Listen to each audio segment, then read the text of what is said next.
Salam, mənim əziz həmvətənlilərim, mənim qardaş və bacılarım, evlatlarım. Talışistan Milli Televiziyasında hər çıxışımdan öncə çox həyəcan keçirirəm, çox. Ona görə yox ki, böyük auditoriya qarşısında çıxış etmək mənim üçün qeyri-adi bir şeydir. Mən buna uşaqlıqdan, pioner dəstə rəhbəri olanda, dərnəklərdə iştirak edərkən böyük zallarda çoxsaylı tamaşaçılar qarşısında şeir, hekayələr oxuyarkən adət etmişəm. Amma Talışstan Milli Televiziyasında çıxış edərkən inanın, həyəcanlanıram. Sizinlə söhbət edəndə narahat oluram.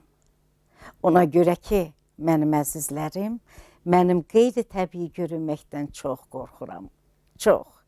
İstəmirəm ki, mənim sözlərimi notasiya kimi sizə təsir etmək, yaxud Allah eləməmiş sizi yoldan eləmək cəhdi kimi qəbul edəsiniz. Axı, siz, mənim əzizlərim, daimi təbliğatı öyrənmişsiniz. Öyrəşmişsiniz ki, sizi nəyəsə yönətməyə cəhd edirlər. Gecə-gündüz beyninizə mənasız fikirlər yeridirlər. Bununla da sizə lazımsız hərəkətlərə sövq edirlər. Siz öyrəşmişsiniz ki, televiziyada yalnız yalan səslənməlidir. Televiziya yalnız adamları ələ salmağa yönədilmiş boş-boş söhbətlər göstərməyə qabildir. Bax, odur ki, çıxışımın bu yönümdə, yəni mənasız söhbət və təbliğat kimi qəbul edilməsini istəməzdim.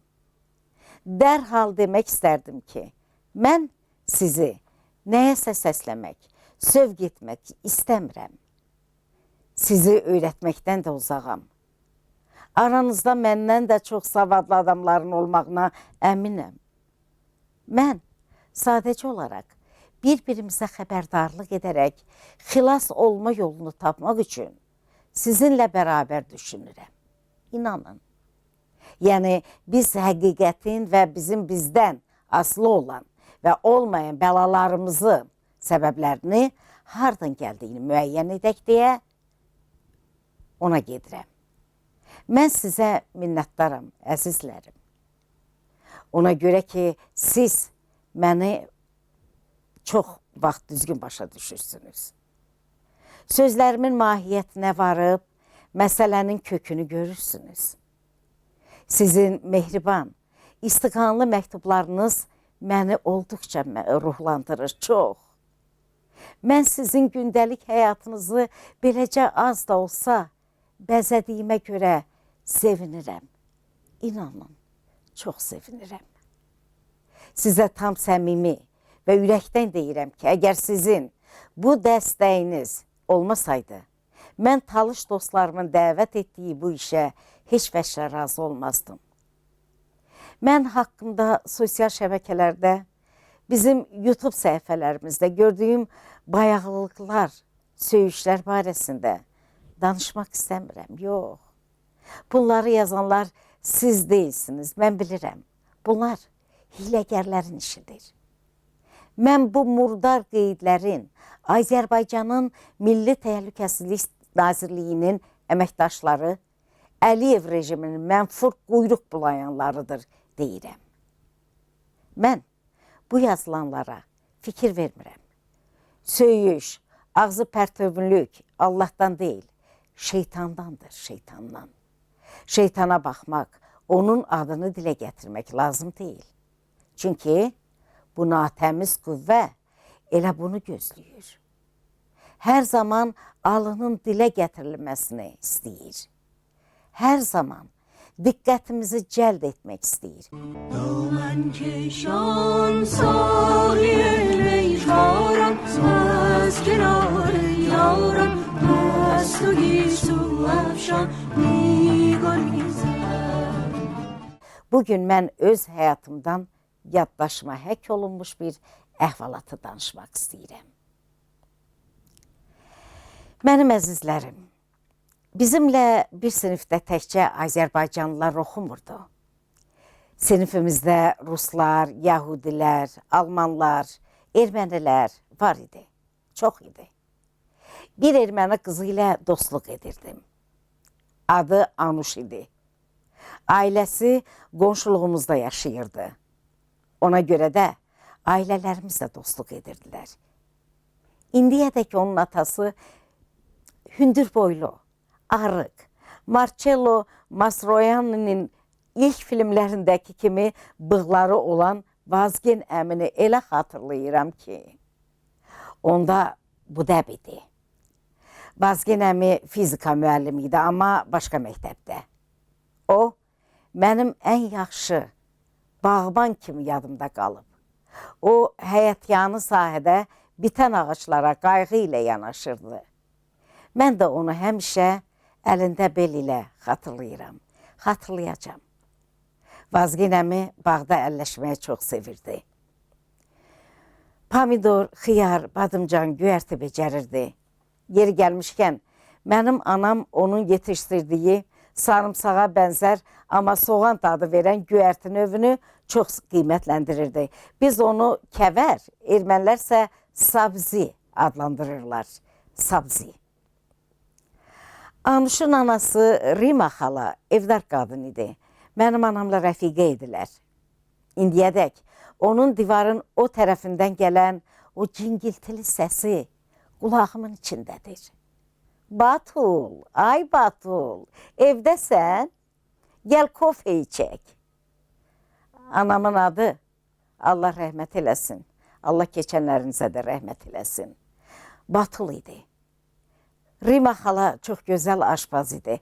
O, Qafqazlılar arasında məşhur olan bütün yeməkləri hazırlaya bilirdi.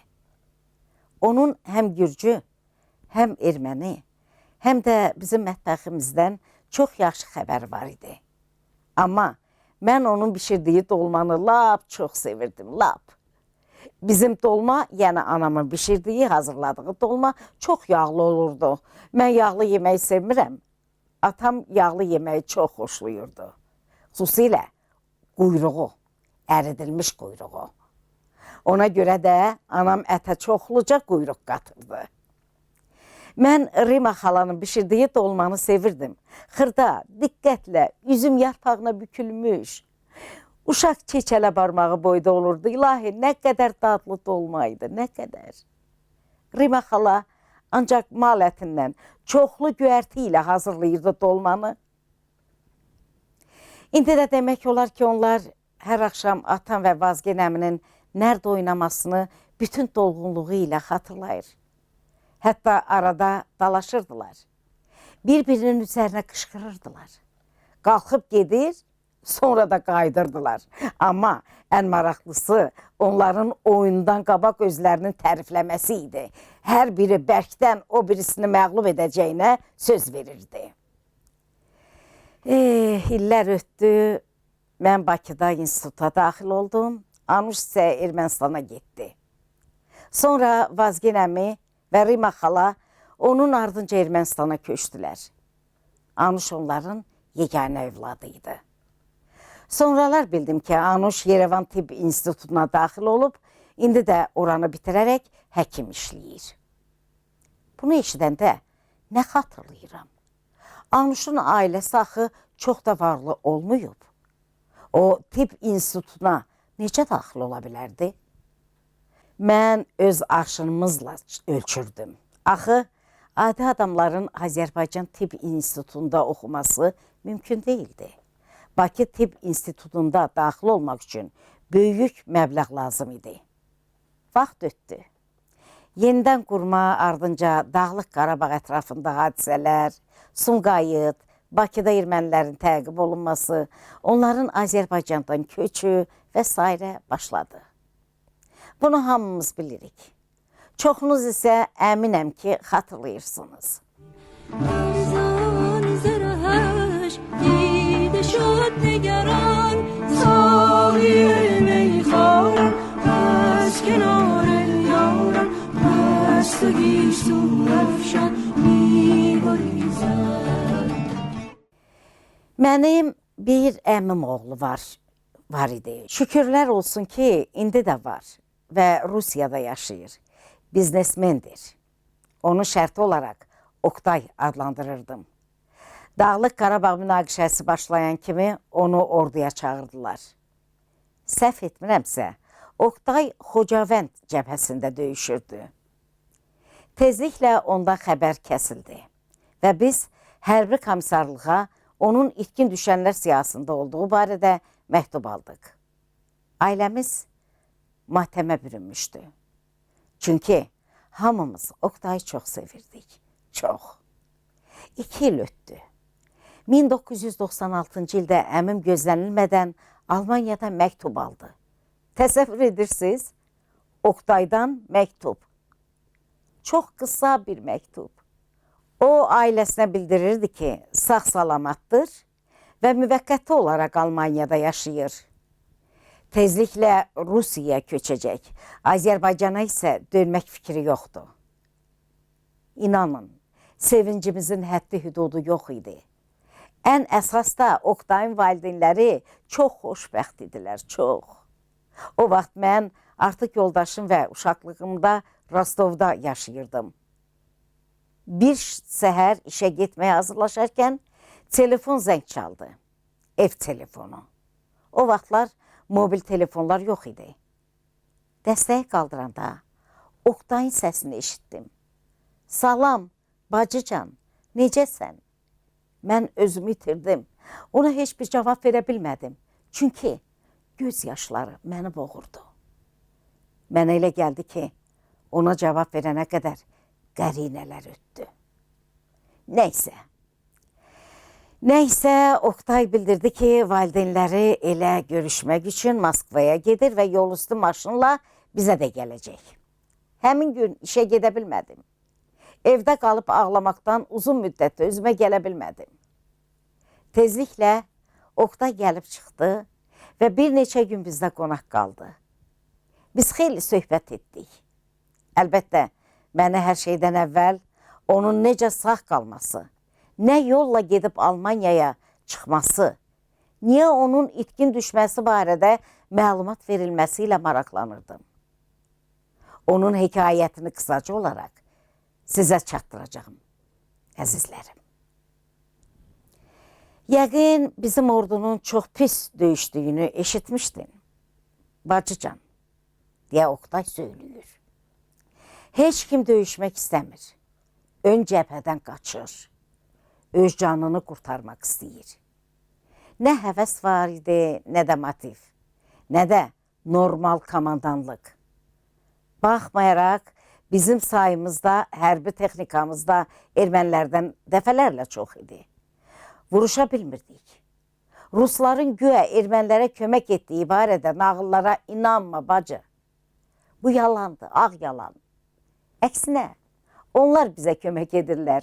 Həm silahla, həm məsləhətlə, həm də birbaşa iştiraklarıyla. Sən yəqin ermənilərin Getaşen və Martonaşen adlandırdığı o Çaykənd və Qarabulağı aldığımız halqa əməliyyatı barədə eşitmişsən. Bacıcan, eşitməmişsən? Eşitmişsən. Bu rayonları biz bilavasitə Rus ordusunun hesabına aldıq. Mən onda Avoya əsir düşdüm. Sonra öyrəndim ki, onun əsl adı Avo deyil, Monte Melkonyandır. Ermənilər onu qəhrəman hesab edirlər. Qısası, döyüş zamanı ermənilər hücum etdilər və batalyonumuzu demək olar ki, bütün şəxsi heyətini məhv etdilər. Hərbiçilərin bir hissəsi qaçıb canını qurtardı. Mənim bu döyüşdən heç nə yadımda qalmayıb. Gözlərimi açanda özümü böyük bir tip çadırında gördüm. Çarpayda uzanmışam. Fikirləşdim ki, öz səhra qospitalımızdayam. Amma ermənicə danışıq eşitdim. Bilirsən, ermənicə aca-başa düşürəm. Sözün düzü qorxdum. Fikirləşdim, işim bitdi. Sonra biraz sakitləşdim. Fikirləşdim ki, əgər məni öldürmək istəsəydilər, bura gətirməzdilər. Sonra İngiliscə danışıqda eşitdim. Qaradəniz bir saqqallı, sonra ermənicə danışdı. Başa düşdüm ki, o xarici ermənilərdən imiş. Huşumu itirdim. Özümə gələndə başımın üstündə ağ xalatlı bir qadın və bir neçə kişi gördüm. Həmçinin o həmin saqqallını gördüm. Onlar ermənicə tez-tez danışırdılar. Heç nə anlamırdım. Üzlərə diqqətə baxırdım. bu qadın obrazı diqqətimi çəkirdi. Birdən anladım ki, bu bizim Anuşdur. Belə çıxır ki, o əvvəlcədən mənim kim olduğumu bilirmiş. Anuş saqqallı erməniyə nəsə dedi, sonra əlini mənim çiynimə qoyub soruşdu. Oqtay, özünü necə hiss eləyirsən? Qəhərlənib cavab verə bilmədim. Nə deyim, İlhamə bacı.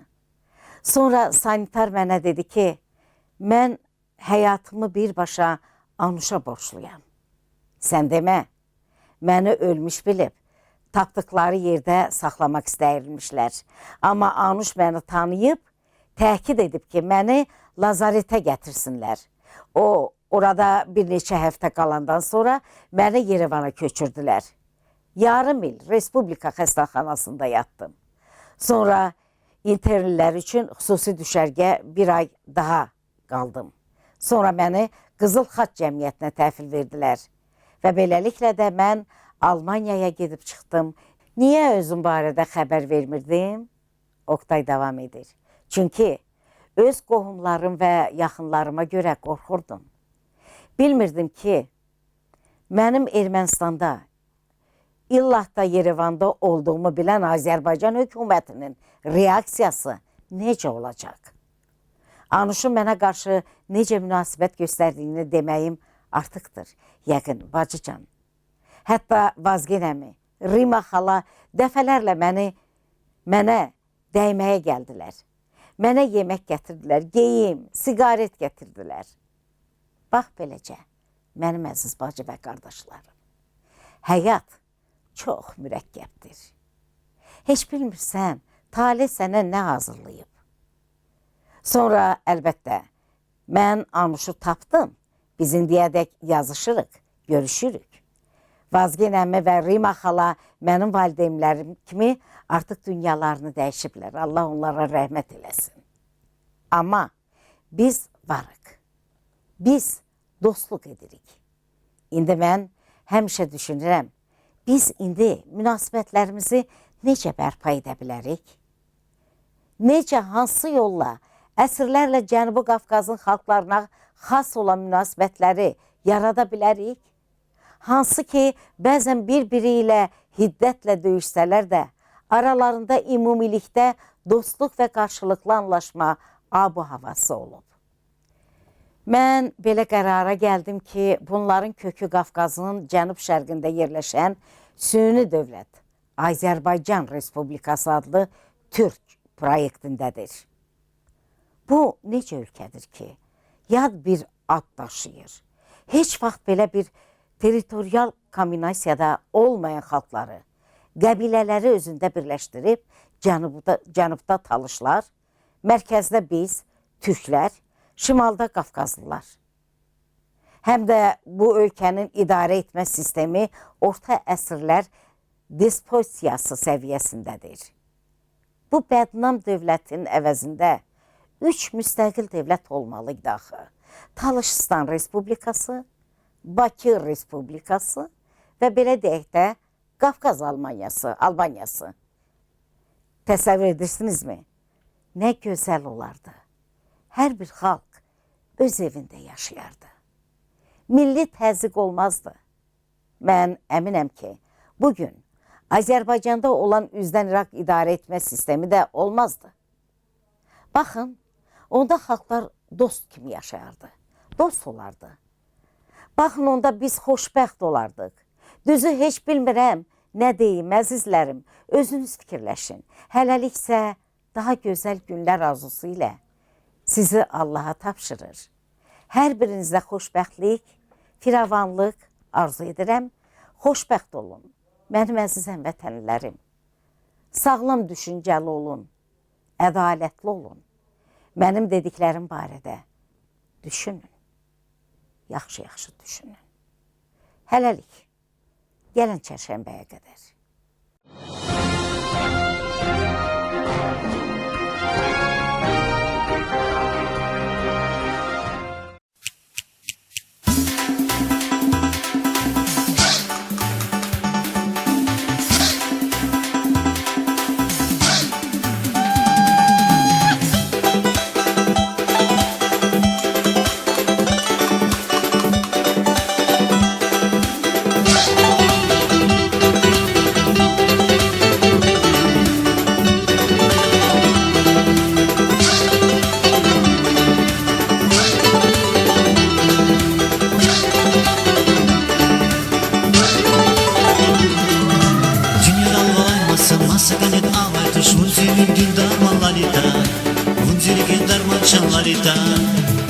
un canelhoz, munta kuriu canelhoz, munzilki canelhoz lalita.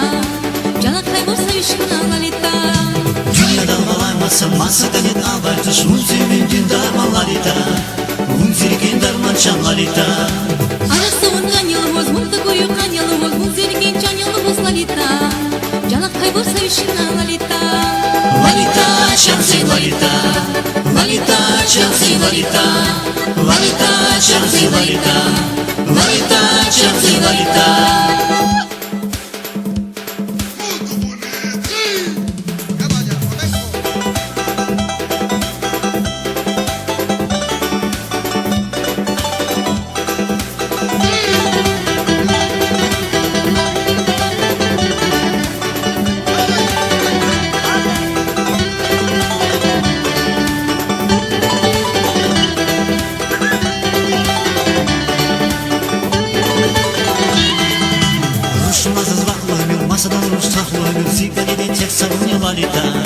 Zima sandi tek savunma lalita Vakay kuzumla kayıla bu bir gidişi dahi Vekçinade pedaçaklar lalita. Zal kanayri kevaytif lalita. Ruşmaz azmaklı bir masadan ruş taklı bir Zigani tek savunma lalita Zima sandi tek savunma lalita Vakay kuzumla kayıla bu bir gidişi dahi Vekçinade pedaçaklar lalita. Zal kanayri kevaytif lalita. Lalita şansi lalita Lalita şansi lalita Lalita şansi lalita Lalita şansi lalita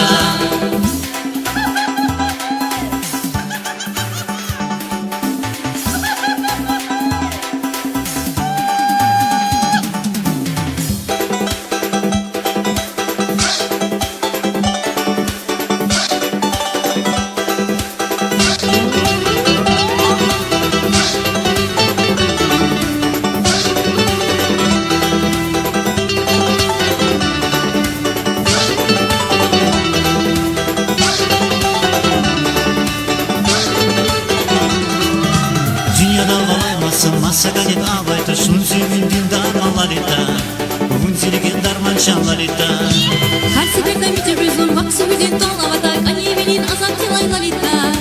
Yarab zırbatal avata lalita. Dünyada olamazsa masaganet abayta şunzimin dindar lalita Unzirgin darman çan lalita Her seferde mütebrizun vaksı hüdün dal avata. Anyemenin azamtilay lalita. Yarab zırbatal avata lalita. Lalita şansi lalita Lalita şansi lalita Lalita şansi lalita Lalita şansi lalita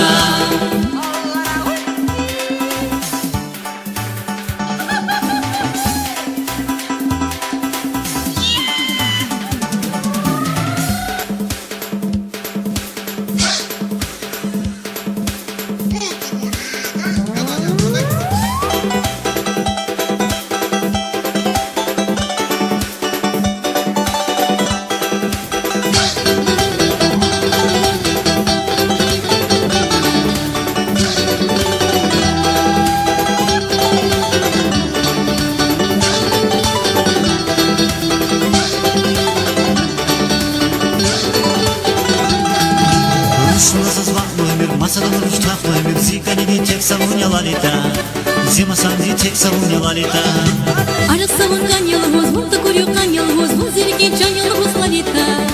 Canat kaybol sevişkina lalita. Ruşmaz azmaklı bir masadan ruş taklı bir Zigani tek savunma lalita Zima sandi tek savunma lalita Her seferde mütebrizun vaksı hüdün dal avata. Anyemenin azamtilay lalita. Yarab zırbatal avata lalita. Lalita şansi lalita Lalita şansi lalita Lalita şansi lalita Lalita şansi lalita Fuego, vamos ahí.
Günaydın dostlar. Zaur Sultanov polis bölməsinin qarşısındakı skamyada infarktdan vəfat edib. Aynespressin verdiyi xəbərə görə 2016-cı il may ayının 12-sində Xəzər rayonunun Şüvalan qəsəbəsində yaşayan əslən Lerik rayonun Veri kənd sakini vətəndaş Sultanov Zaur Səxavət oğlu söhbət üçün Xəzər rayonunun bir saylı polis bölməsinə dəvət olunub. Polis əməkdaşları ilə söhbətdən sonra Zaur Sultanov bölmənin qarşısındakı skamyada keçinib.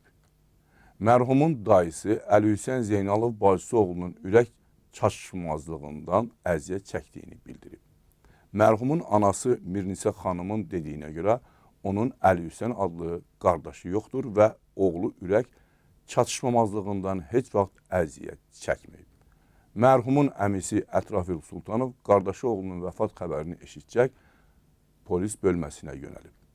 Onun dediyinə görə polis bölməsinin həyətinə daxil olanda qardaşı oğlunun meyitinin həyətdə uzadıldığı və üzünün örtüldüyünü görüb. Əmi örtüyü qaldırıb və mərhumun başı, ağzı və burnunun qan içində, boynunda isə göyərmiş barmaq izlərinin olduğunu görüb. Polis əməkdaşları onları itələyib bölmənin həyətindən çıxardıblar.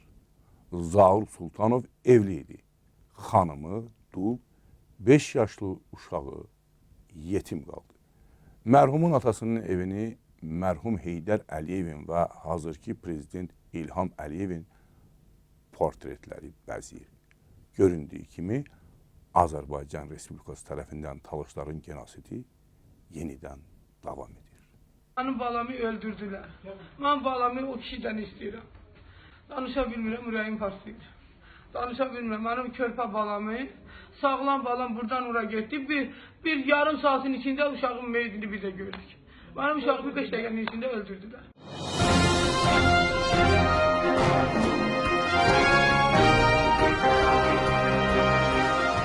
Azər Lerikli Talış şərlənərək həbs olundu.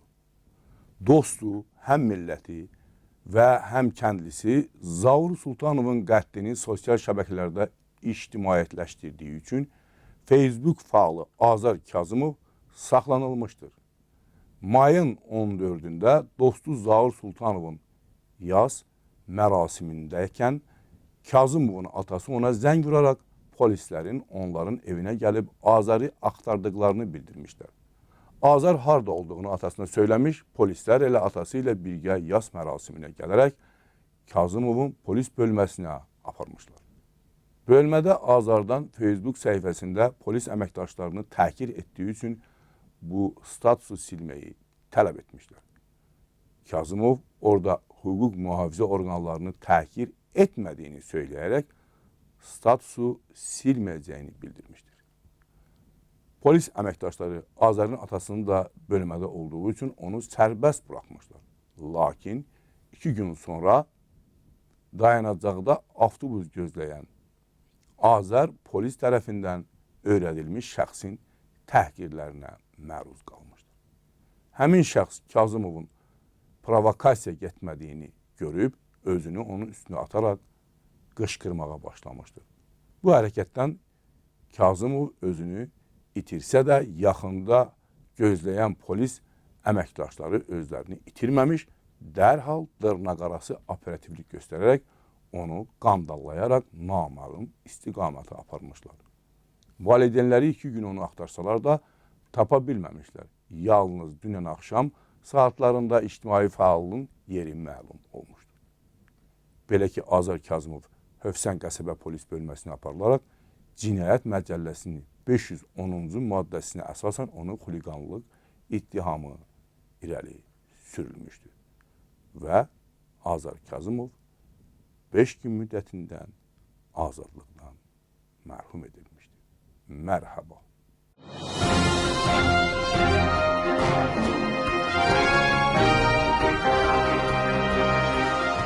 Əliyev və Sarqisyan Dağlıq Qarabağ münaqişəsini sülh yolu ilə həll etmək qərarına gəldilər. Bu barədə ATƏT-in Minsk qrupu Ermənistan və Azərbaycan liderlərinin görüşünün nəticəsinə əsasən məlumat yayıb. Azərbaycan və Ermənistan rəhbərliyi Dağlıq Qarabağda vəziyyətin kəskinləşməsindən sonra Venada keçirdikləri ilk görüşdən sonra münaqişənin sülh yolu ilə həllini tərəfdarı olduqlarını bildiriblər. Bundan əlavə, prezidentlər hazırki Minsk qrupu ofisinin genişləndirilməsi, həmçinin danışıqların yeni raundunun iyun ayında baş tutacağını barədə məlumat veriblər. Təxminən 2 saat davam edən danışıqlarda iştirak edən Rusiya Federasiyasının Xarici İşlər Naziri Sergey Lavrov bildirib ki, sitat, biz 1994-cü ildən bəri davam edən ateşkəs rejiminə riayət olmasını istəyirik və bu razılığa gəldik. Həmçinin ATƏT-in təmas xəttində baş verən insidentləri istintaq edəcəyi və itkin düşənlərin probleminə köməklik göstərəcəyi barədə razılığa gəlinmişdir. Sitatın sonu.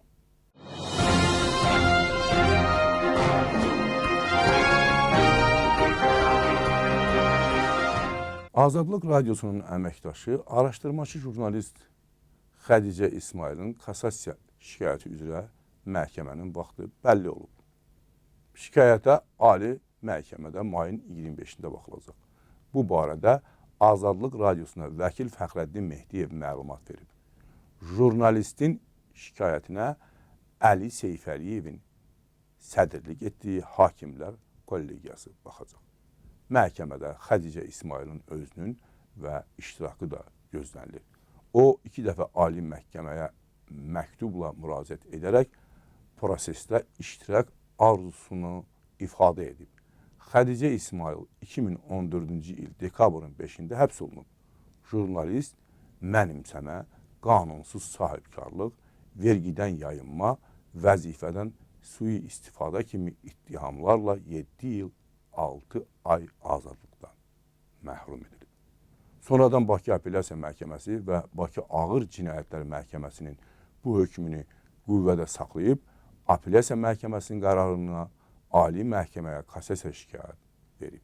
Xədicə İsmailov ittihamları rədd edir və jurnalist fəaliyyətinə özəlliklə hökumətin korrupsiyası, prezident ailəsinin gizli biznesi barəsində araşdırma yazılarına görə cəzalandırdığını bildirir. Amnesty International Beynəlxalq İnsan Haqları Təşkilatı Xədicə İsmaili vicdan məhbusu elan edib.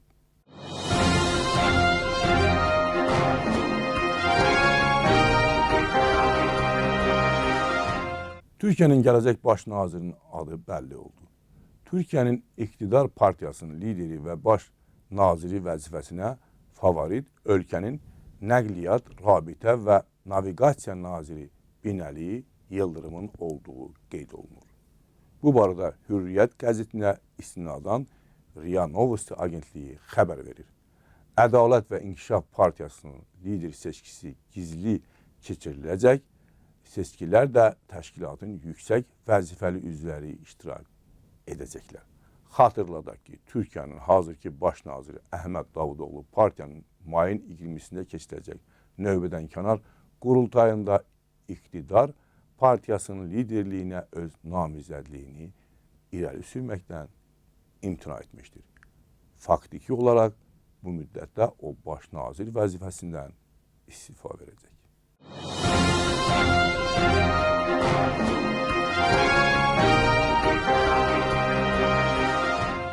İslam dövlətinin liderlərindən biri məhv edilib.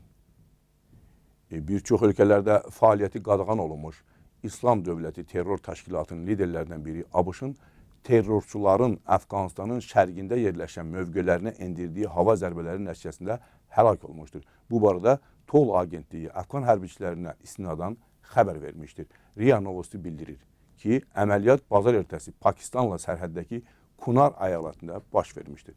Əfqanistan Müdafiə Nazirliyinin verdiyi məlumata görə öldürülmüş terrorçunun adı Şafiq Abbas idi. Komandir haqqında daha ətraflı məlumat verilmir. Əfqanistanda vəziyyət son aylar olduqca gərginləşdirilmişdir. Əvvəllər yalnız ölkənin kənd rayonlarını zəbt etmiş olan Taliban radikal təşkilatı ölkənin iri şəhərlərinə hücumlara başlamışdır. Ölkənin ərazisində dırnaqarası İslam dövlətinin təsiri son dərəcə artmışdır.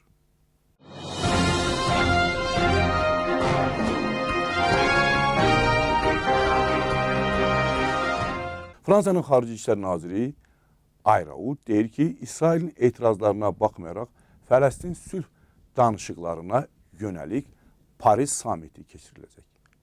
Fransa 20 ölkə rəsmisinin görüşünü təklif edib.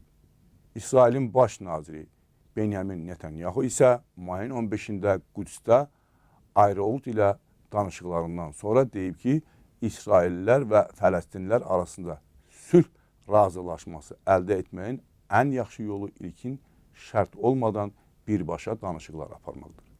Ayrault həmin gün Fələstin prezidenti Mahmud Abbasla da görüşüb. Abbas da mayın 30-na planlaşdırılan samiti dəstəkləyir.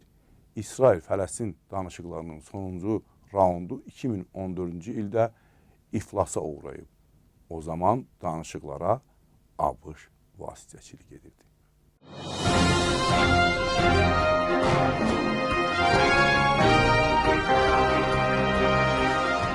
Qul bayramına etiraz edənlər həbs olundu. 10 may Qul bayramına etiraz olaraq Mərkəzi Bankın qarşısındakı heykəlin yazılması ilə bağlı Nida Vətəndaş Təşkilatının üzvü Bayram Məmmədov və Qiyasəddin İbrahim həmin axşam saxlanılıblar. Onların harda olduğu ilə bağlı 2 gün heç bir məlumat yenilənməyib. Hakimiyyət fikirləşir ki, bu hərəkət ciddi cəzalandırılmalıdır.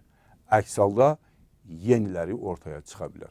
Vəkil Elçin Sadıqov isə yoxa çıxan gəncləri mayın 12-də səhər Nərimanov rayon polis idarəsindən tapıb. Vəkil onları müvəqqəti saxlama yerini məcburən süpürən görüb. Gənclərdən həmçinin heykəldən üzr istəmək tələb olunub. Gənclər qanunsuz narkotik dövriyyəsindən ittiham olunurlar. Cinayət Məcəlləsinin 234.4.1 və 234.4.3-cü maddələrin hər birinin sanksiyasına 5 ildən 12 ilə qədər azadlıqdan məhrum etmə cəzası nəzərdə tutulur. Daxili İşlər Nazirliyinin məlumatına görə gənclərin hər birinin üstündən 2 qram, evlərindən isə 1 kiloqramdan artıq heroin çıxıb. Mayın 12-sində Xətai rayon məhkəməsi gənc fəallar Bayram Məmmədovla Qiyasəddin İbrahimov haqqında 4 aylıq həbs qəti imkan tədbiri seçib. Elçin Sadıqov apellyasiya şikayəti verəcəyini bildirsə də, praktika göstərir ki, gənclərin yaxın müddətlə azadlığa çıxması qeyri-mümkündür. Allah öz yardımcı olsun.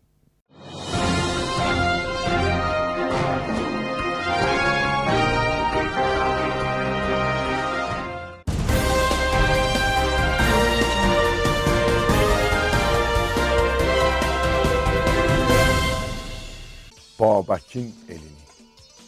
Talış, özünü sən tanı.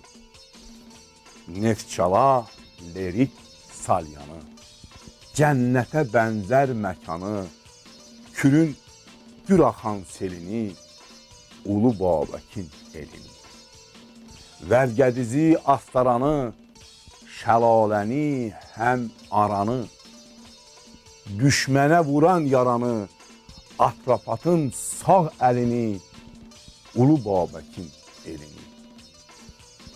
Mahnı desin kasbi bizə, enək həmuşəri düzə, masallını gəzə-gəzə, Biləsuvarın çölünü, Ulu Babəkin elini.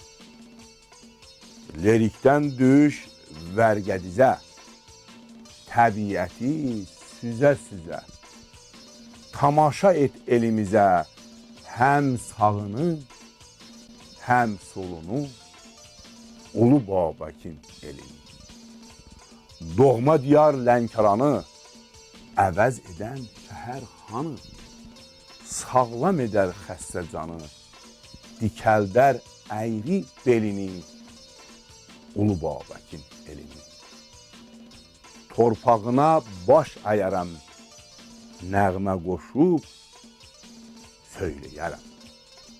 ömrü boyu mən deyərəm, ucaldaram heykəlini, Ulu Babəkin elini.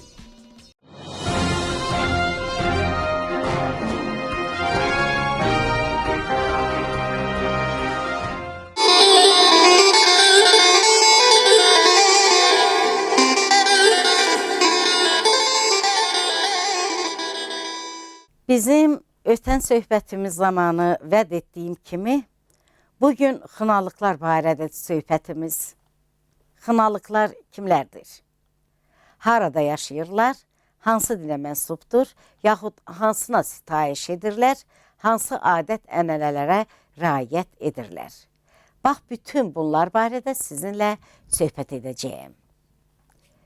Beləliklə, Azərbaycanın Quba rayonunun yüksək dağları arasında bir unikal kənd sığınmışdır ki, o da Azərbaycanda Xınalıq adlanır. Xınalıq, ermənicə bəs ki, özləri kənd sakinləri onu Kət adlandırırlar. Kətlər haqqında 1-ci əsrdə qədim Roma tarixçilərindən bilmək olar ki, onlardan Strabonu və Pliniosu misal göstərmək olar. Kəndin qədim olması faktına onun 8 nəhəng qəbirstanlıqları yanar sübutdur ki, onların da əraziləri məhz öz Xınalı kəndinin ərazisindən keçir. Qəbirstanlıqlarda adamlar 3, hətta 4 qatlarla dəfn olunublar. Qəbir daşları üzərində isə qədim yazılar vardır. İnamlı mənbələrə görə Xınalığın 5000 illik tarixi var. Qədim zəmanələrdə Xınalıqlar səmərəsiz dağlar arasında olan özlərinin Keç kəndində yaşayırmışlar ki, o da zəlzələdən darmadağın olunduqdan sonra salamat qalmış sakinlər çayı keçərək kiçicik qayalıq üzərində hazırki Xınalı kəndini əsaslandırıblar. O, əsrlərlə sivilizasiyadan kəsilmiş olur. Məhz bu yalqızlığın nəticəsindəndir ki, buradakı sakinlər bu günə kimi özlərinin müstəsna dilini və bir daha heç bir yerdə rast gəlinməyən adət-ənənələrini qorumuşlar. İndiyəcək qoruyurlar. Xınalıqlar elə bir dildə danışırlar ki, hansı ki, söhbətdən kənarda bir daha heç bir yerdə rast gəlinmir. O, kəndin adıyla Xınalıq dili adlanır. Hal-hazırda Xınalıqda 2500 nəfər yaşayır ki, onlar da əsasən yerlidir. 4 qrupa yaxud nəslə ayırıblar. Hər bir nəslin, ailənin öz qəbirstanlığı, öz geyimi, hətta xalçalarının özünə xas bəzəkləri var. Xarici bəzəkləri ilə həmçinin kənd sakinlərinin əsas hissəsi türklərdən fərqlənir. Mənim əzizlərim, indi isə gəlin, bu qeyri-adi insanların dini barədə söhbət edək. Aydın olur ki, Xınalıqlar İslama sitayiş edirlər. Sünnilərdir. Lakin əvvəllərdə otpərəst olmuşlar. Buna sitayiş edici məbədlər, ümumən bütpərəstlik ənənələri yanar sübutdur ki, onların İslamla heç bir əlaqəsi yoxdur. Burada orta əsrlərə mənsub olan otpərəstlər məbədi, eləcə də Xıdır Nəbi məqbərəsi yerləşir ki, Şeyx Salbuzi və Abu Müslüm məscidləri burada İslamın şahidləridir. Bəs ki, çoxsaylı marağalar və tarixi abidələr hələ tədqiqat olunmayıb. Qeyd etmək lazımdır ki, Xınalıqlar sədaqətli müsəlmanlardır. Kənddə və onun ətrafında çoxsaylı müqəddəs yerlər var ki, onlar da müqəddəslərin məzarları olaraq əks olunur. Özlərinin əlçatmazlığı ilə, olduqca ciddi adət-ənənələri ilə, unikal dili, memarlıq mədəniyyətinin sayəsində son dövrdə kəndə olan maraq turistlərin, səyahətçilərin tərəfindən artıb, çox artıb.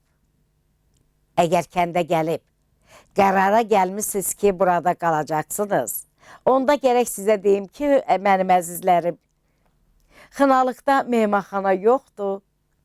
Lakin narahat olmaq lazım deyil. Kəndlilər sizi sevinclə qonaq edəcəklər. Qonaqpərvər xalqdır. Özü də o qədərəcən, nə qədər ki, siz istəyirsiniz. İndi mənim sevimlilərim, istəyirəm sizə Xınalıqların adət və ənənələrindən bir turistin hekayəsini danışım. Artıq qeyd etdiyimiz kimi, Xınalıqlar özlərinin adət və ənənələrinə olduqca çox sadiqdirlər. Ona hörmətlə yanaşırlar. Toylar və digər mərasimlər burada qədim zəmanələrdə olduğu kimi keçirilir. Budur. Kəndin başlıca meydanında ənənəvi musiqi sədaları səslənir və demək olar ki, bütün sakinlər toydadır. Bəzi kişilər hətta bir balaca keflənməyi də çatdırmışlar. İndi soruşacaqsınız ki, bəs bizim turist üçün ən təcrübəsi nə olub təcrübəsi? Toyda gəlin iştirak etmirdi. Onu heç kim, heç görməmişdi də. Yalnız şənlikdən sonra bəy gərək maşınla gedib öz gəlinini ata evindən götürüb öz evinə aparaydı. Bax, belə adət-ənənələr var. Bugün çoxları Azərbaycanca bilir, rus dilində azları. Özlərinin evdə əl işlərini şəhərlərdə satmağa aparır, oradan da özlərinə mühüm olan əşyaları gətirirlər. Bizim ölkəmizdə olduğu kimi bu qədim xalqın həyatı da qəmli, kədərlidir. Vəziyyət hətta Xınalıqların təbiətindən doğan firavan həyatlı xasiyyətini belə xilas etmir.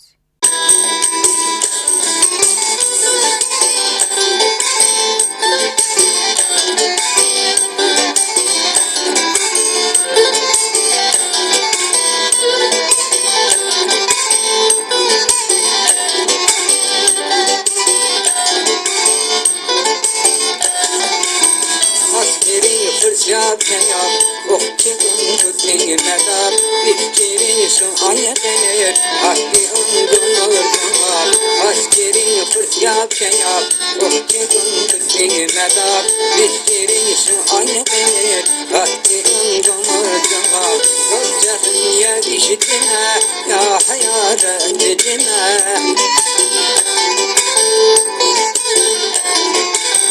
Kocaman yer işitme, ya hayatı dedime. Vaniş bir kasa yerinci, ya bir şeyine koyuna. Dehvacı cenazı, kol çırvanmış cenazı.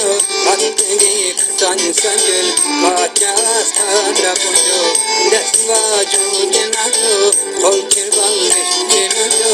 Hakkı bir kıtan sancıl, bacağız kadra buncu.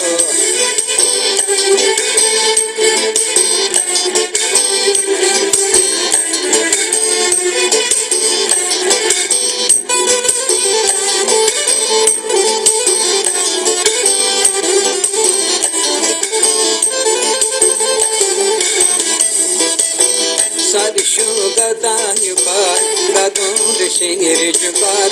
Bir cüval sar cenabı, o tarihe müfuar. Sarışugadan yuvar, radun şehir cüvar. Bir cüval sar cenabı, o tarihe müfuar. Düşkü muhticine, yeviş kez korkucine.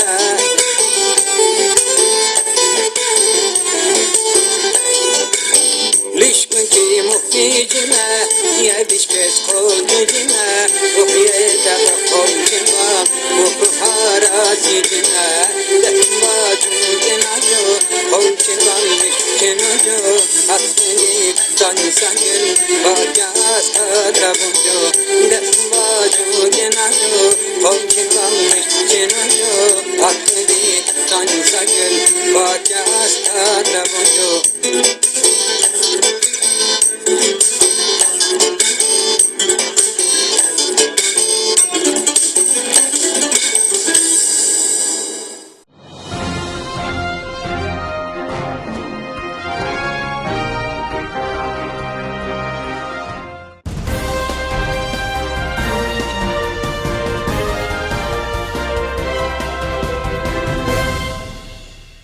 Salam əziz izləyicilər.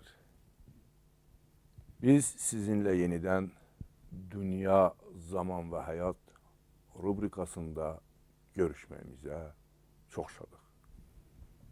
Bizim studiyanın daimi qonağı və Dünya, Zaman, Həyat rubrikasının daimi aparıcısı Ustad Yaqub Çəkəryan yenə də studiyamızdadır. Salam Ustad. Merhaba. Ustad, bugünkü söhbətimiz sizinlə əlbəttə ki, Viyanada keçirilən Evet. görüşlər barəsində olacaq. Yəni, Amerikanın, Fransanın, Rusiyanın birbaşa onların nəzarəti altında keçən bu görüş Ermənistan prezidenti Serj Sargsyanla Azərbaycan prezidenti İlham Əliyev arasında danışıqlardan ibarət idi. Və əlbəttə ki, bu danışıqlar Dağlıq Qarabağ ətrafında gedən bu problemlərdən idi. Bəzi şeyləri biz bilirik, bəzi şeyləri oxumuşuq. Yəni, bugün bir mütəxəssis kimi, bu sahada, regionda bir mütəxəssis kimi istərdik ki, söhbətimizin əvvəlində bu Viyana görüşü barəsində tamaşaçılarımıza məlumat verəydiniz. Buyurun. Bu görüşme 16 Mayıs'ta senin de söylediğin gibi Avusturya'nın başkenti Viyana'da oldu. Görüşmeye nezaret eden taraflar ise Avrupa Güvenlik ve İşbirliği Teşkilatı, Minsk grubu eş başkanları yani Rusya, Fransa ve Amerika nezaretinde yapıldı bu görüşmeler. Diğer görüşmelerden, bundan evvelki görüşmelerden tek farkı iki mevzuda varılan, Serj Sargsyan ile İlham Aliyev arasında varılan mutabakattır. Bunlardan birincisi ateşkesi izlemek için devamlı gözlem tesisi, diğeri de ateşkes ihlallerini engelleme mekanizmanın teşekkülüdür. Serj Sargsyan Viyana'dan dönerken teyyarede mülakat verdi gazetecilere ve dedi ki Aliyev bu iki mevzuda da hem bana hem Minsk grubu eş başkanlarına vaatlerde bulundu. Ancak henüz Serj Sargsyan'ın teyyaresi Ermenistan'daki havaalanına, Yerevan havaalanına inmemişti ki Azeriler tekrar hem Karabağ'da hem Ermenistan sınır hattında Tabuş'ta ateşkesi bozup saldırıya geçtiler ve karşılığını da aldılar. Tabii Aliyev'in vaatlerine güvenmek mümkün değil. Çünkü prezident seçildiğinde hani petrolleri, naftları var ya, kendi öz halkına da dünyalar vaat ediyordu. Bu petrolden elde edilen kazançları bölüştüreceğini söylüyordu. Ancak vaatlerinin kendi öz halkına verdiği vaatleri tutmayan bir insan, başka bir devletin başkanına verilen vaatleri hiç tutmaz ve belki de tutacak durumda da değil. Çünkü yolsuzlukla, korupsiyayla iç içe. Hem kızları buna bulaşmış bu korupsiya, hem oğlu bulaşmış, hem de etrafındaki insanlar, bütün devlet yöneticileri bulaşmış. Bu tür insanın vaatlerine tabii kimse inanmaz. Özellikle de Karabağ'daki Ermeniler hiç inanmaz. Çünkü onlar hem Aliyev'i iyi tanıyorlar hem de Azerbaycan halkı denilen o caniler güruhunu iyi tanıyorlar. Ustad, birazdan yenə söhbətinizi davam etdirəcəksiniz. Yəni bu elə səpkidə. Mən istərdim ki, öz müşahidəmi deyim. Mən dünən baxdım, Ermənistan prezidenti Serj Sargsyan görüşdən dərhal Evet. elə aeroportdaca, yenə hava limanında, yəni samolyotun özündə, təyyarənin Evet. özündə öz ana dilində, erməni dilində Evet. jurnalistlərlə söhbət edirdi. Ve o jurnalistleri kendisi beraberinde Bəli, götürmüştür bəli, yani. aydın məsələdir bu dünyada. Amma sizə bir dənə mən faktı deyim. Buyur. Belə bir hal İlham Əliyev üçün qeyridir. Yəni bu heç ağla gələn deyil. İlham Əliyev indiyəcən 10 illik prezidentlik vaxtında bir Azərbaycan jurnalistinə müsahibə verməyib. Bir Azərbaycan. Yəni bu o öz jurnalistlərini isə adam yerinə qoymayıb. Bu bilirsiniz çox belə dəhşətli faktdır. Və ikinci faktda siz deyirsiniz, yəni bu biz bir Azərbaycan vətəndaşı kimi Evet. yəni biz talışlar yaşayırıq vətənimizdə və bizim övladlarımız da gedib bu Qarabağ savaşında qırılırlar. İstər-istəməz aparırlar. Özünüz bilirsiniz, daha mən buna ehtiyac yoxdur bunu mən xırdalamağa. Nəyə görə bu belədir? Nə qədər bizim dövlətimiz yoxdur, nə qədər biz onların dövlətində yaşayırıq. Yəni qurama bir dövlətdir, onların Evet. deyil. Bizim dövləti qurama alır hər şey əlimizdən və belə də olacaq. Övladlarımız da qırılacaq. İndi onlar deyirlər ki Ermənistana yox, Dağlıq Qarabağ əhalisinə biz yüksək səviyyədə muxtariyyət veririk. Biz görürük bu günlərdə 200 gün bundan əvvəl Bakıda bir dənə talış balasını özü biraz sövdəkar idi. Polis bölgəsində döydülər, öldürdülər. Və digər onun qohumu bu barədə status yazıb Facebook səhifəsində. Onu da dünən şərləyiblər, 5 günlük həbsə saldılar. Hələlik. Yəni bu qorxudurlar. Bilmə olmaz dalı nə olacaq. Yəni bu biz hələ necə deyirlər müsəlmanıq, onlar müsəlmandır, yaşayırıq. Bura bizim vətənimizdir, nə qədər can vermişik. Bizə onlar belə münasibət göstərdikləri halda Dağlıq Qarabağ erməni xaspərəst əhalisi bunlara inanarmı? Əlbəttə inanmaz. Əlbəttə inanmaz və onlar heç razılaşmazlar da ki, yəni Azərbaycanın tərkibində hansısa muxtariyyət şəklində yaşasınlar. Bu aydın məsələdir. İstərdik ki, indi siz bu barədə, yəni bu Viyanada daha nələr oldu və siz şəxsən bir şərhçi kimi, bir mütəxəssis kimi nələr gözləyirsiniz? Ben aslında herhangi bir şey gözlemiyorum. Biraz önce İlham Aliyev'in vaatlerine inanmak mümkün değil demiştim. Çünkü öz halkına verdiği vaatleri tutmayan birinin sözüne inanılmaz. Karabağ yüksek muhtariyet verilmesine gelince Dağlık Karabağ halkı 1991-93 yıllarındaki savaşta Azerileri mağlubiyete uğrattı ve bağımsızlık yani hürriyetini ilan ettiler, istiklallerini. Onların Azerbaycan'a vereceği muhtariyete hiç ihtiyacı yok. 1994 yılında Heydar Aliyev'di prezident. Ermeni ordularının ilerlemesini durdurmak için ateşkes ricasında bulunmuştu. Yalnız Ermenistan'a değil, Dağlık Karabağ Cumhuriyeti'nde gitti. Onlara da müracaat etti ve ateşkes istedi. Yani böyle bir durumda şimdi Dağlık Karabağ halkının kalkıp da Azerilerin vaatlerine inanacak durumda değil. Kaldı ki Azeriler her savaşta ama sadece ve sadece savaşmayıp vahşet sergilemişlerdir. Sivil halkı hunharca katletmişlerdir. Sen eğer bir halkı hunharca katledersen karşı tarafta intikam duygularını körüklersin. Mesela bu 4 günlük savaş sırasında Azeri kayıpları Azatlık Radyosu'nun verilerine göre 2000 kadardır. 2000 kayıp verdiler. Çünkü bu savaşta da Ermeni askerlerini tutup esir aldıkları askerleri savaş suçu olmasına rağmen diri diri yakmışlardı alçakça. Ve 2000 kayıp verdiler.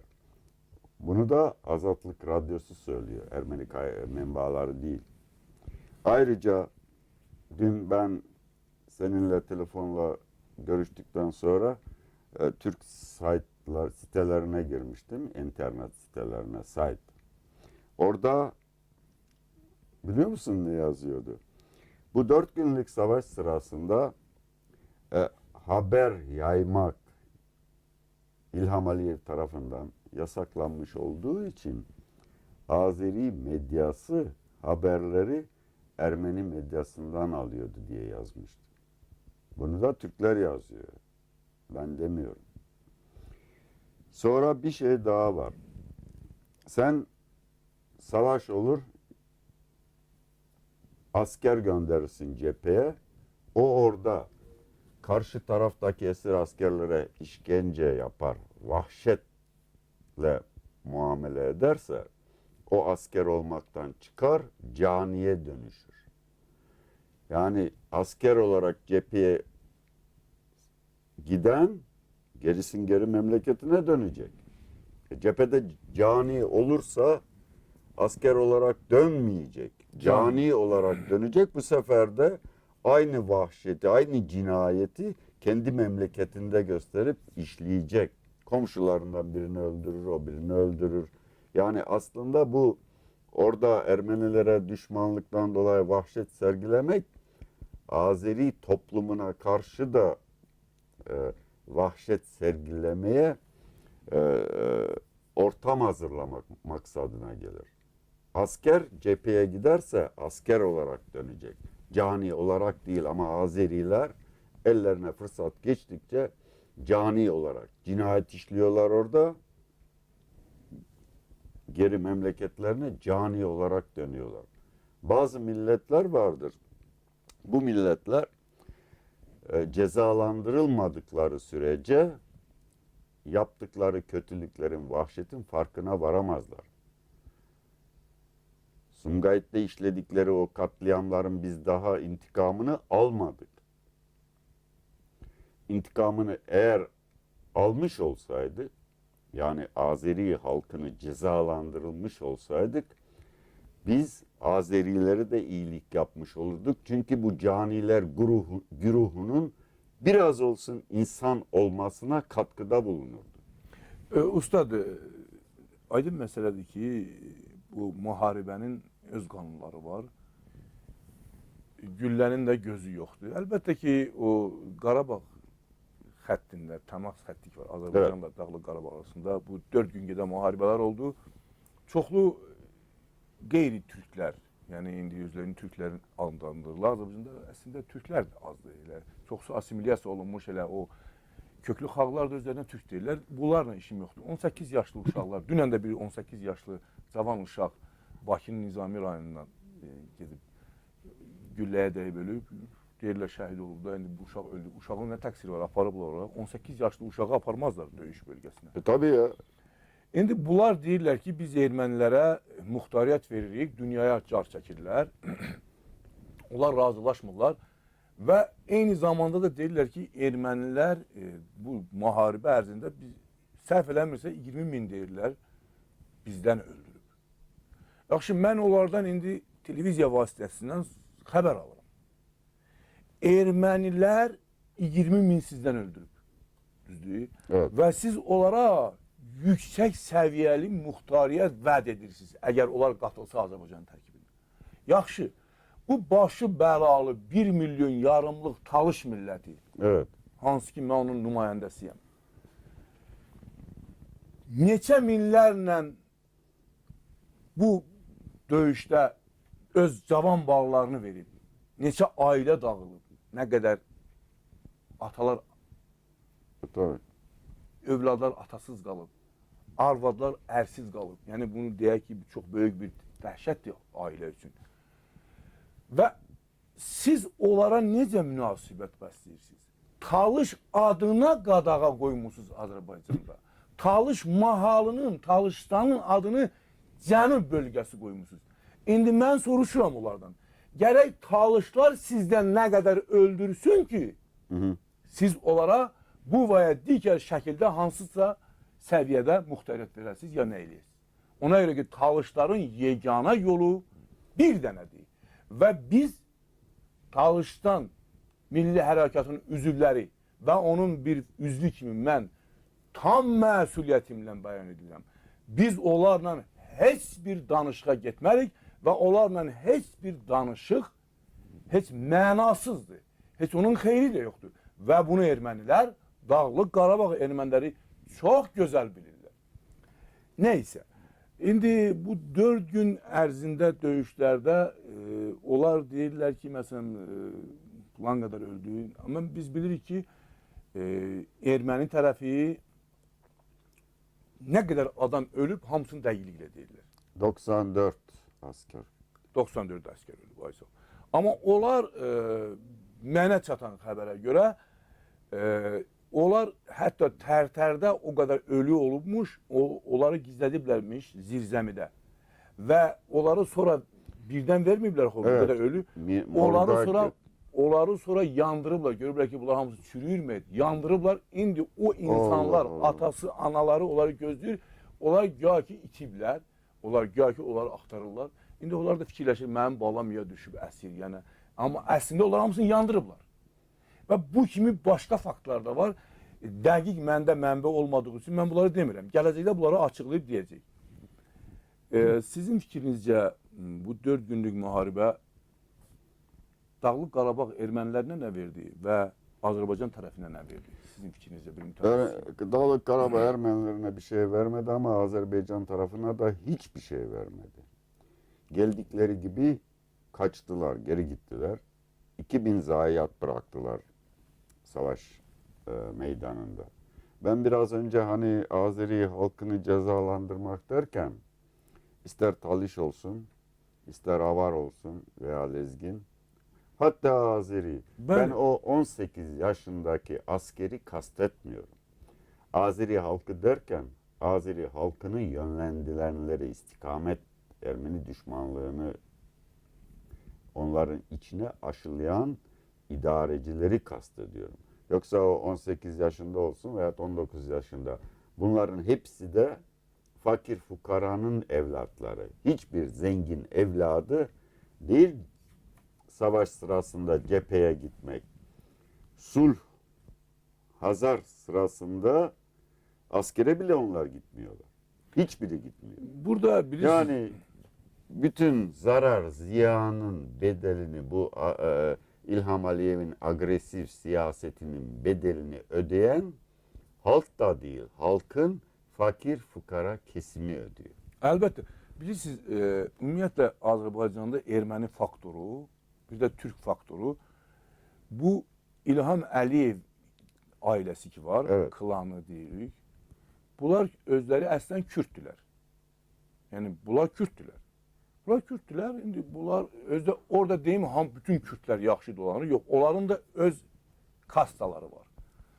Kastaları hökuməti tutub və Türk-Erməni kartından istifadə edirlər. Və bugünkü gündə sizə mən deyirəm, əgər bunlar istəyirlər ki, ermənilər Azərbaycanın tərkibində yaşasın, deyək ki, məsələn, evet.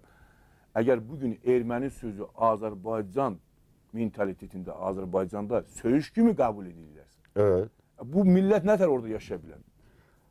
Onu Azeriler akıllarından çıkarsın. Bilirik ki, biz bunu bilirik ki, nələr olacaq. Gidip de oraya şey yapmaz. Və ona görə də onlar, elə o hökumətdə olanlar, yəni bu xalqı biraz da cəhalətə aparmaq üçün, onların bütün mallarını əllərdən almaq üçün, onların şəxsiyyətini əllərdən almaq üçün. Zaten almışlar.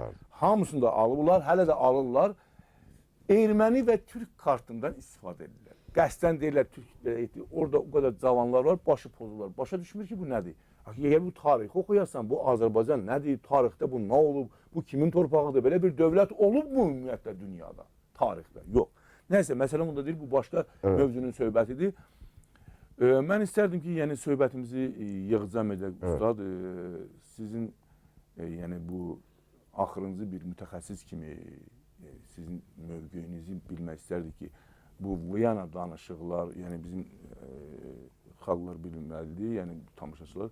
Viyana danışıqları, orada onlar elə, yəni elə bir məcraya gəliblər ki, yenidən iyun ya iyul ayında görüş olacaq. Evet, tekrar olacaq. Və bu görüşlər mən elə bilirəm ki, o qədər uzanacaq, bunun heç Azərbaycana, yəni orada yaşayan xalqlara, yəni onlar nə qədər ki, ağla gəlməyiblər, nə qədər durub bu qan içən rejimi qovmayıblar, xeyri yoxdur. Yəni onlar sonra özləri üçün... Kan içen rejimi kovmazlar onlar. Qovmazlar. Kovacak olsalar Suudi Arabistan kralını Selman'ı kovarlardı. Hiçbir zaman onlar dokunmazlar. O kan içenleri severler. Özellikle bilhassa Amerikalılar çok sever. Bu Karabağ meselesinde aslında mesele Karabağ da değil. Bu Minsk grubunun meselesi. Burada Amerika, Avrupa Birliği ve Rusya arasında bir rekabet vardır. Bunlardan Rusya, Fransa ve Amerika eş başkan oluyor Minsk grubunun. Bunlardan her biri de Karabağ meselesinin hallolmasını isterler. Ancak kendi inisiyatiflerinde hallolmasını isterler. İçlerinden biri inisiyatif gösterecek olursa diğer ikisi, mesela Rusya inisiyatif gösterdi, hallolmaya meseleyi yaklaştırdı. Diğer ikisi engel olur. Birleşir, Rusya'ya karşı çıkarlar. Bunların meselesi, yani nasıl söylesem, horoz dövüştürmek gibi bir şeydir. Onlar, Amerikalılar Irak'ta 1,5 milyondan fazla insan katlettiler. Orada 2000 Azeri mi ölmüş, 94 Ermeni mi ölmüş, onların umurunda bile değil. Ne de Fransa'nın veya hatta Rusya'nın da. Ölürse ölsün. Devletler için insanın değeri yok. Azeri devleti için veya Azeri prezidenti için kendi öz halkının değeri yok. Yoktu böyle. O öz kendi öz halkı değil, halkının- öz halkı değil axı. Öz halkı olsaydı Ermənilər bilirlər ki, Erməni xalqıdır. Evet. Ermənistanda Sarkisyan ermənidir millətcə, onun xalqı da ermənidir. Başqa xalqlar da var, azlıq təşkil edirlər, onlarda elə bir kompaktlığı yoxdur. Onlar da onlar. Amma Azərbaycanda o qədər xalqlar var ki, hamısı bir-birini görməyə gözü yoxdur. Və bütün xalqlar da öz milli etnikliyinə görə sevilmirlər. Məsələn, Talışa daldan deyirlər filandır, hərəsinə bir ad qoyublar. Talışa deyirlər gic talışdır, Ləzgiyə deyirlər ləzginədir, güzgünədir. Kürdə deyirlər ayı qandır, kürd qanmadır. Tata deyirlər çevir tatı, vur tatı. Yəni hər bir millətə bir damğa qoyublar. Yəni bu beləcə. Mən istərdik ki, bu sözümüzün axırında ustad, yəni biz tamaşaçılarımıza bu barədə qısa, yəni öz fikrinizi, yəni bunlar pozitiv bir hala gələcək, yoxsa yox, yoxsa da ki bunlar elə də gedəcək. Pozitif bir halka gelmesi için İlham Aliyev ve onun klanının mafyayla münasebetlerini kesmesi gerekir.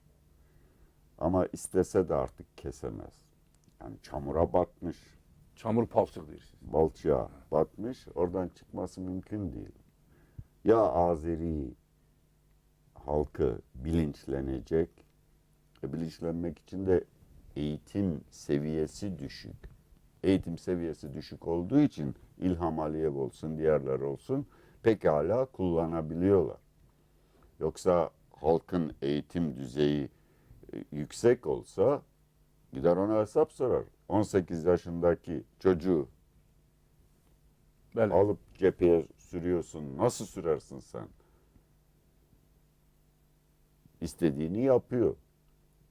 Azınlıklara karşı da istediğini yapıyor. Oysa petrolden çok büyük gelirler, kazanç elde ediyor. Mesela Suudi Arabistan'da her Suudi Arabistan vatandaşına belirli miktarda dolarlar ödeniyor. 250 dolar mıdır bilmiyorum şimdi. Biz Bəli, ama herhalde öyle. Yeni doğan bebek, Bəli, bəli. ya çocuk doğdu, bankada hemen hesap açılıyor onun şeyine. Azerbaycan'da bütün gelirleri Azlıq. ceplerine dolduruyorlar. Millet de orada mesela Millətin 90%-dən əhalisi, xalqın, Azərbaycan əhalisi bank kreditlərini atıb, girov var. işte Bəli. Dünya Bülteni diye bir Türk gazetesi var. Bundan birkaç sene önce Azerbaycan'ın bir köyünde köylüleri kent diyorsunuz. Bəli, köy kənd deyilir. Gelip bir güzel dövüyorlar. Milisyayı gönderiyorlar. Biliyor musun niçin? Gitmişler ormandan çalı çırpı toplamışlar. Kurumuş. Bəli. Neden? Gaz yaksın diye. Gazı kullanmazsa para ödemiyor. Gazın şeyi de ücreti de yüksek. Ülkende senin zenginlik var. Gaz, doğal gaz senin zenginliğin, adamlar kullanamıyorlar. Və Yani böyle bir ülkede halkların özellikle de azınlıkların, Azeri halkının da huzura kavuşması mümkün değil.